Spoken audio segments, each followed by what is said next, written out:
Welcome to the Wastes. This is Grimm Grinner, broadcasting on all channels. We're finally on the move again, after taking some time scavenging and restocking supplies at the garage. If any of you happen by there, make sure to tell Gabriel I sent you, and he may or may not have a stash for you, as well as some leads on a few various weapons cache in the surrounding area. We took what we needed, but left some pretty good guns and small combat weapons behind, just in case anyone comes across it. While we were packing up, we did get word on another outpost, a little more seedy in nature, and likely one that we won't be hitting up anytime soon, just because it puts us a little too close to the gap that I'm comfortable with. It's called the Lykker Box. From the sounds of things, it's a brothel just on the outskirts of corporate territory.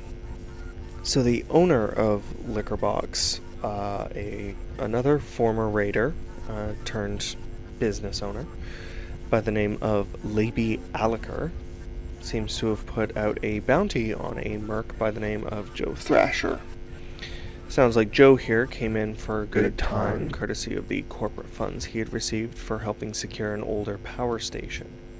Already that would put a target on his back, but then he had the nerve to go rough up Stella, the Lykker Box's top girl. And if it's who I'm thinking, an old friend of mine as well. From what I hear, the bounty is currently set at 500 caps or tokens alive, and a free night on the house if he's brought back dead. So that Miss Lykker, a strong message, and a nice meal for her dogs Linus and Lucian. Yeah, definitely don't want to piss her off. So, after last broadcast, I was able to hear some of the messages from a few of you listeners regarding my little rant about currency out here in the wastes. Sounds like some of you out there agree that the way we assign value to stuff is kind of bizarre. But it also sounded like a few of you wanted my thoughts on the wastes and how it's changed from the old world. Honestly, I don't have too many hot takes. Before all this, I kind of kept mostly to myself. I was already kind of used to being in motion and not really fitting in to what society was like back then. So, the wastes have really become more my home than the old world ever was. I guess if you really want an idea of what things were like, there's still a lot of books and texts out there that give a pretty good idea. Just avoid the comic that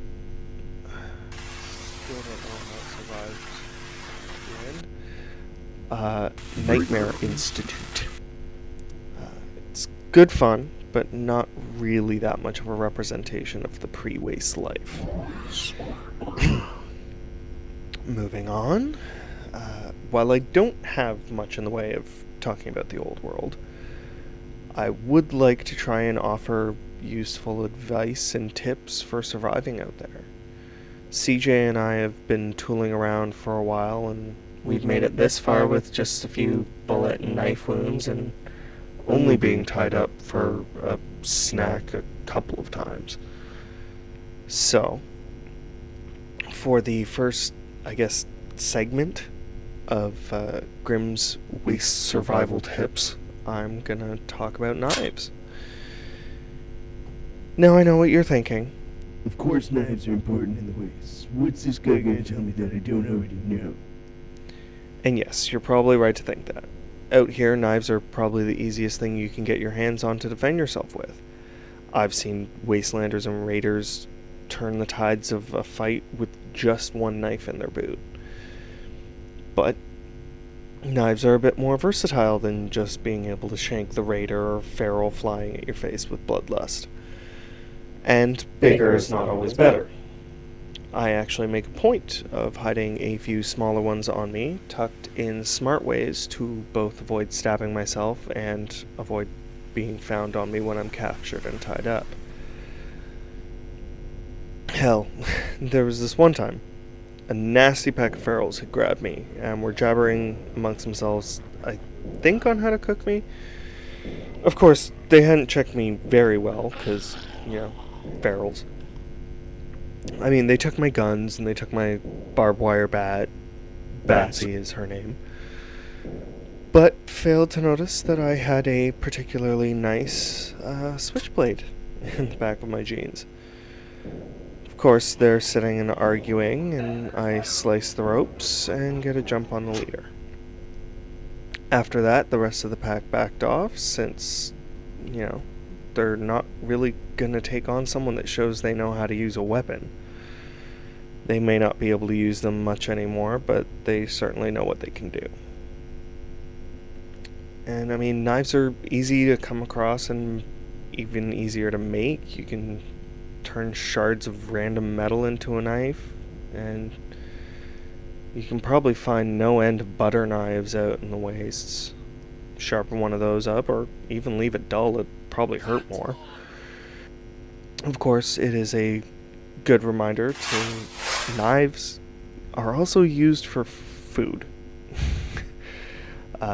Just make sure you give it a real good clean before eating with it, unless you've got, I want to say, exotic tastes.